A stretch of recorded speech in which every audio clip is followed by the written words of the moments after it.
ఏంటో బాబు ఇంకా రాలేదు స్కూల్ నుంచి ఇంతసేపు అయినా.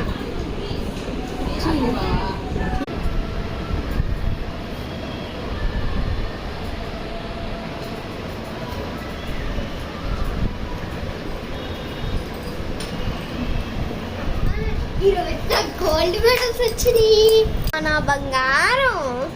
సరే అమ్మా, నేను వెళ్ళి స్నానం చేసేస్తాను. స్నానం చేసి వచ్చేసానమ్మా. టీచరా? అయ్యయ్యో. హలో టీచర్, ఏంటి 3 గోల్డ్ మెడల్లు నా కొడుకు దొంగలు ఇచ్చారా? వాళ్ళ పని నేను చెప్తానులే టీచర్. బాయ్. ఎందుకురా గోల్డ్ మెడల్ దొంగలు ఇస్తావు స్కూల్ నుంచి? ఎందుకురా గోల్డ్ మెడల్ ఎందుకు చేస్తావు? ఎందుకు చేస్తావు?